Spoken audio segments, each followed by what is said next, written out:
3 तारीख के बाद कुछ चुनिंदा एक्टिविटीज़ जो हैं इकोनॉमिक एक्टिविटीज़, उसमें हम लोग छूट दे सकते हैं, जैसे फैक्ट्रीज़ हो गई, कुछ हो गई, जिसमें कि लेबर वहीं रख के करेंगे काम। पर जनरल छूट की अगर आप बोलें तो मुझे नहीं लगता है कि 3 तारीख के बाद अभी इंदौर इस स्थिति में है कि हम फ्री छूट दे दें घरों से निकलने की। सर सब्जी के लिए हम लोग 3-4 दिन से लगे हैं। चौइथराम सब्जी मंडी के व्यापारियों से निरंतर चर्चा चल रही है। उसमें नगर निगम, हम और कमिश्नर नगर निगम और प्लस इधर पे डिप्टी डायरेक्टर एग्रीकल्चर और मंडी के डिप्टी डायरेक्टर दीक्षित जी, हम लोग सब मिलके मीटिंग से 3-4 दिन से हुई, लगभग एक फ्रेमवर्क बन गया है हमारा। जो हमारे किराना सप्लायर्स फील्ड में लगे हैं उनका घरों से मैट्रिक्स प्रॉपर डेवलप हो चुका है। उन्हीं किराना सप्लायर्स को हम लोग सब्जी के पैकेट्स प्रोवाइड करेंगे 150 रुपये वाले, वो ऑर्डर लेके घर से वो प्रोवाइड करते रहेंगे। उसमें कितना पैसा किराना सप्लायर्स को उसमें सर्विस कैसे मिलेगा, कितना सर्विस सब्जी वाला रखेगा, वो सब डिसाइड किया है हम लोगों ने। कोई उसी दायरे में पूरे सब्जी विक्रेता करेंगे। और खंड बाईपास के आगे खंडवा रोड में उसी तरफ आगे संस्थान ले रहे हैं हम लोग 8-10, वहीं पे लोग अपना किसानों से सभी सब्जी खरीदेंगे। देवास हो गया, महू हो गया, और मेन सब्जी आती है निमाड़ तरफ से, वहाँ से खरीदेंगे और सप्लाई पूरे शहर में होगी। मेरे ख्याल से 3-4 दिन के अंदर व्यवस्था चालू हो जाएगी। पति की पॉजिटिव से डेथ हुई थी, उसके सैंपलिंग में ली थी। आखिरी में उन्होंने फेसबुक पोस्ट डाली थी, जिसके बाद में ये मोहम्मद सुलेमान तक बात पहुंची। फिर रात में अधिकारियों ने ताबड़तोड़ वहाँ पहुंचकर उनसे बात करी और सुबह सैंपलिंग ली। तो सर, इस प्रकार की जो देरी हो रही है, इसको लेकर क्या किसी प्रकार की कोई कार्रवाई की जा रही है? मैं इन तथ्यों से आंशिक रूप से सहमत हूँ। जब ये बारात में संज्ञान में आया था, मेरे को संज्ञान में चंद्रमौली शुक्ला जी ने डाला था, जो मेडिकल वाले देख रहे हैं, जब ये ट्वीट किया था उन्होंने, हमने तत्काल वहाँ के एसडीएम को लगाया कि अगर उनके हस्बैंड की डेथ हुई थी तो हस्बैंड डेथ के साथ में इमीडिएटली हमारे उनको होम क्वारंटाइन करना था, उनकी सैम्पलिंग टीम, सर्वे टीम भेजनी थी उनकी हेल्थ के चेकअप के लिए। जो है एसडीएम ने बताया कि सर मैं 2 बार जा चुका हूँ उनके यहाँ, पहली बार में टीम भी गई थी अपनी वहाँ पर, हमने कहा फिर से बात करी है। एसडीएम ने तीसरी बार बात की कल शाम को, वो पूरी संतुष्ट थी। उनको ये आइडिया नहीं था कि एसडीएम ही हेल्थ टीम को पूरा गवर्न कर रहे हैं, और उनकी इमीडिएट टीम भी फिर से भेजी उनके यहाँ। कल रात में फिर से चेकअप हुआ उनका, केवल उनको भय था थोड़ा उनको, और कुछ भी नहीं था, उनको सिम्टम्स भी कुछ भी नहीं थे। फिर भी हम लोग सैम्पलिंग करवा रहे हैं, उनकी सैम्पलिंग आज हो जाएगी उनकी।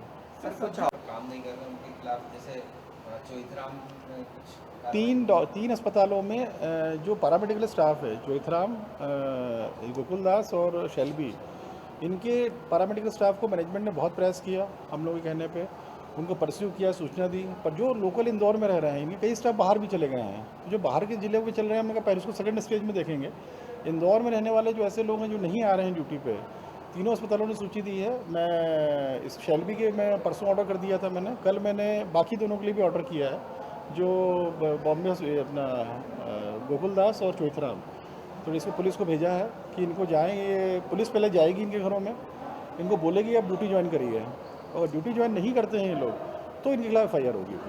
सर, दवाई नहीं दे रहे, इसमें ESIC के भी डॉक्टर्स शामिल हैं, MY के हैं, MRTV के हैं, कई ऐसे हैं जिनकी पति पत्नी दोनों डॉक्टर्स हैं, लेकिन एक ही कोई सेवा दे रहा है। तो कहीं ना कहीं जो समय पर इलाज मिल पाता अगर सभी पूरी ताकत के साथ जुटते तो। नहीं, इसमें मैं आपको बतलाना चाहूँगा, ये विषय हम लोगों के संज्ञान में आ चुका है, और जो निजी डॉक्टर्स जी जान से लगे हुए हैं, निजी डॉक्टर्स पूरा आ गए हैं। हमारे CMHO ऑफिस में ही कुछ ऐसे मैंने आइडेंटिफाई किए हैं, 20-25 डॉक्टर्स ऐसे हैं जो किसी की पत्नी है, कोई किसी की पत्नी काम कर रहा है तो किसी की पति हैं। एक डॉक्टर सुनील जैन, उनके खिलाफ तो मैंने पुलिस को भेजा भी है कि इनको उठा के इनको कार्रवाई करें, अगर नहीं आते हैं तो गिरफ्तार करें इनको। तो ये ऐसे 20-25 डॉक्टर, कुछ आज मैंने CMHO साहब पे भी नाराज़गी व्यक्त की है, और डॉक्टर वहाँ माधव सानी, उनसे भी नाराज़गी व्यक्त की है कि मुझे 4 घंटे में सूची चाहिए, क्योंकि मैंने अपने सूत्रों से काफ़ी डॉक्टर सूची ऐसी निकाल ली है पिछले 4-5 दिनों में, जो कार्य नहीं कर रहे हैं या ड्यूटी लगी है तो नाम मात्र के लिए कार्य कर रहे हैं। ऐसी सभी डॉक्टर्स को निकालेंगे, और CMHO माधव सानी की जिम्मेदारी है, डॉक्टर माधव सानी की, कि ऐसे डॉक्टर सूची दें हमको।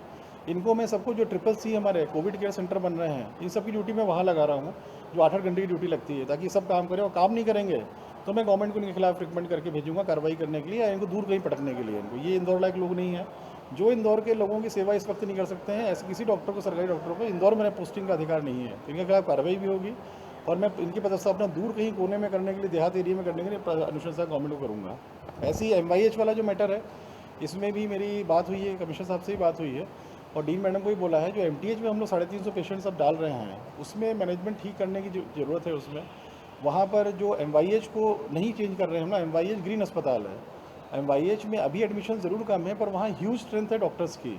1200 रेजिडेंट डॉक्टर्स, इस तरह के डॉक्टर्स हैं सीनियर फैकल्टी के, जो कार्य, उनको रोटेट करके MTH जो हमारा कोविड का है, जो MRTV हमारा कोविड का है, चेस्ट TB वार्ड में कुछ काम डीन मैडम करा रही है। मैंने कल परसों ही बोला है कि अब इस समय काम कराने का वक्त नहीं है, आप उसको आप ठीक करिए जल्दी, ताकि हम पूरी स्ट्रेंथ में 500 से ज़्यादा स्ट्रेंथ हम मेडिकल कॉलेज के अंडर जो हॉस्पिटल्स हैं उसमें दे सकते हैं हम। तो वही बात हुई है हमारी कि इसको आप जल्दी करिए और आप डॉक्टर्स को ठीक से मैनेज करिए वहाँ पर। डीन मेडिकल कॉलेज में बेसिकली जो MYG मेडिकल कॉलेज के अंडर आता है, डॉक्टर्स का प्रॉपर मैनेजमेंट रिक्वायर्ड है एक्चुअली। उसके लिए मैंने डीन मैडम से रिक्वेस्ट की है कि इसको करिए, और MTH में जो हम पेशेंट की संख्या बढ़ाएंगे अब उसमें ठीक से मैनेजमेंट होना चाहिए। वहाँ की बहुत शिकायतें आती हैं MTH की, तो डीन मैडम को बोला है हमने, क्योंकि प्राइवेट हॉस्पिटल्स हमारे काफ़ी अच्छा काम कर रहे हैं सब लोग। कहीं कहीं कुछ भुगतान को लेके, बिल्स को लेके इशू आ रहे हैं, पर प्राइवेट अस्पताल के डॉक्टर्स, अस्पताल संचालक, एडमिनिस्ट्रेटर वो काफ़ी मोटिवेट होकर जनता की सेवा कर रहे हैं इस समय। स्पेसिफिक केस बताइए भाई। आज इतने सारे सब अस्पतालों को खुलवा दिया है हमने, सारे अस्पताल के ओनर्स इसमें मोटिवेट होकर कार्य कर रहे हैं। उन्होंने कई डॉक्टर्स को मोटिवेट करके बुला लिया है। पैरामेडिकल स्टाफ भी, अगर शेल्बी की बात करें, चौथरा की बात करें, बोलता तो इनका 60-70% पैरामेडिकल स्टाफ तो आ ही चुका था, वो भी मोटिवेट करके बुला लिया है। उसके बाद भी कहीं अगर ऐसी स्पेसिफिक समस्या आती है तो मैं 1-to-1 अस्पताल संचालकों से बात कर रहा हूँ। कहीं भी मेरे पास संज्ञान में आता है, या हमारे यहाँ चंद्रमौली शुक्ला जी हैं, संतोष टैगोर जी हैं, 3 हम लोग लगे हैं अस्पताल मैनेजमेंट में, कहीं भी जानकारी आती है तो 1-to-1 अस्पताल संचालक से बात करके उसको अवेयर करते हैं कि आपने ये जांच करिए, बताइए हमको कि ऐसा क्यों हुआ है। ऐसा तो ऐसा कोई अगर स्पेसिफिक आप बताएंगे मुझे, देखिए 35 लाख की आबादी का शहर है ये, सब लोग पूरी शिद्दत से लगे हुए हैं। मैं इंदौर मेडिकल एसोसिएशन को भी धन्यवाद दूंगा कि डॉक्टर्स को बहुत मोटिवेट किया है। जो डॉक्टर्स भी पहले घर पे बैठ गए थे डर के, सब डॉक्टर्स अब निकल के आ रहे हैं। उनको भी अच्छा लग रहा है कि इस विपरीत समय में शहर की जनता को सेवा करने में, पर गैप्स रहते हैं। जैसे मैंने बोला आपसे, CMHO ऑफिस के ही हमारे सरकारी डॉक्टर जो मुफ्त की तनख्वाह लेके बैठे हैं अभी इस माहौल में 20-25 लोग, कायदे से उनको टर्मिनेट कर देना चाहिए नौकरी से, पर अभी नहीं, अभी उनकी सेवाएं लेंगे हम लोग। नहीं आएंगे तो उनको कहीं उनके खिलाफ कार्रवाई करेंगे फिर। तो ऐसी परिस्थितियाँ आती भी है ऐसी। अगर हमारे यहाँ 3 अधिकारी को नाम लिया है मैंने, किसी को मालूम पड़ेगा तो डेफिनेटली हम लोग उसमें जो प्राइवेट अस्पताल टोकेंगे, उसको जांच कराएंगे, उसको किसी की लापरवाही पाई जाएगी अस्पताल में तो कार्रवाई भी करेंगे उसके खिलाफ। मरीज लगातार बढ़ रहे हैं, एम्बुलेंस के रूप में किस तरह की व्यवस्थाएं होती है? जो हमारी 100 ओला की चल रही हैं अभी, क्योंकि प्राइवेट ट्रांसपोर्ट सब बंद पड़ा है, तो ऐसा लगा हम लोगों की जो मेडिकल इमरजेंसी वाले केसेस रहते हैं, 100 लोग ओला की एम्बुलेंस आने से बहुत राहत मिली है शहर में। शिकायतें बिल्कुल बंद हो गई हैं, क्योंकि केवल कोविड के पेशेंट्स नहीं है, 95% पेशेंट्स हमारे अन्य मेडिकल इमरजेंसी के हैं। उसके लिए उबेर भी अप्रोच किया था, जो ओला को परमिशन दी तो उबेर भी आया। तो हम लोगों ने उसको 50 व्हीकल्स का दिया है अभी, कि हमारे हिसाब से 150 हो जाएंगी एम्बुलेंसेज यहाँ पर, तो सफिशिएंट। अगर कम लगेगी तो हम 50 और बढ़वा देंगे। उबेर 50 और बढ़ाने को तैयार है। सर कुछ और अस्पताल की कोई आवश्यकता नहीं, सतर्क रहने की आवश्यकता है। 1600 सैंपलों की जांच हुई, रिपोर्ट भी आने। मैं इससे सहमत, आधे रूप से सहमत हूँगा कि मरीज बढ़ रहे हैं। जो हमारे सैंपल्स अभी आए हैं, अभी तक कल तक आए थे, जो भी 100-150 बढ़े होंगे अभी, उसमें हमारे बहुत सारे मरीज ऐसे हैं जिनको की सैम्पलिंग 12 अप्रैल को हुई थी, 13 अप्रैल को हुई थी। तब हल्का बुखार था उनको, उन्होंने पूरा ट्रीटमेंट ले लिया, वो नॉर्मल हो गए हैं बिल्कुल, और रिजल्ट्स अब आए हैं। क्योंकि टेस्टिंग का थोड़ा कैपेसिटी का इश्यूज़ थे, जो बाहर भेज के यहाँ कैपेसिटी बढ़ा के अब नॉर्मल हो रही चीज़ें, हो गई लगभग नॉर्मल वो।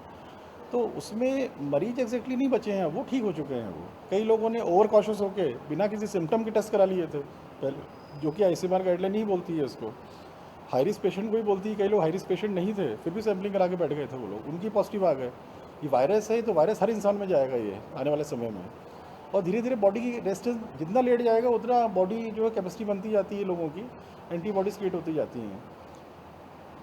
पर अगर संख्या बढ़ रही है, इसमें चिंता करने की बात भी मैं नहीं बोल रहा हूँ, इसलिए क्योंकि आज अधिकांश लोगों को हम CCC कैटेगरी में डाल रहे हैं। हमारी 3 कैटेगरी है अस्पतालों की, अरविंदो, चौथरा में टॉप की होगा, MRTB, MTH, जहाँ पर प्योर थोड़ा सीरियस मरीज भी भेजते हैं हम लोग। सेकंड कैटेगरी येलो अस्पतालों की है, जहाँ संभावित पेशेंट जाते हैं, और थर्ड कैटेगरी CCC है, जहाँ हमारे बिना सिम्टम्स के या बहुत हल्का सा किसी को सर्दी हो गई, हल्की सर्दी है, हल्का सा खांसी है, कभी कभी आ रही है, ऐसे पेशेंट डालते हैं। तो हमारी संख्या जो पॉजिटिव जो भी आ रहे हैं वो सब CCC कैटेगरी वाले आ रहे हैं। तो हमें CCC में प्रेशर ज़्यादा है, हमको बड़े अस्पतालों में, येलो अस्पताल में प्रेशर कम है हमारा, और CCC। तो इससे जो पॉजिटिव आए भी हैं वो मरीज बहुत अच्छे स्टेबल कंडीशन के लोग हैं, उनको वहाँ पे रख के दवाई ट्रीटमेंट करेंगे तो वो ठीक हो रहे हैं 7-7 दिन में। 2 बार निगेटिव टेस्ट आ जाएगा, उनको डिस्चार्ज कर रहे हैं। इसलिए मैं बोल रहा हूँ चिंता करने की बात नहीं है। हम लोगों की सर्वे टीम 28 लाख में लगी है। कहीं से भी ऐसी सूचना अगर मुझे आती है कि वहाँ पर घर में कोई व्यक्ति परेशान हो रहा है, मैं वहाँ के क्षेत्रीय SDM को फ़ोन करता हूँ और सीधे बोलता हूँ इसकी जांच करो कि क्षेत्रीय जो टीम लगाई है सर्वे की, उसने क्या इसको आइडेंटिफाई पहले क्यों नहीं किया।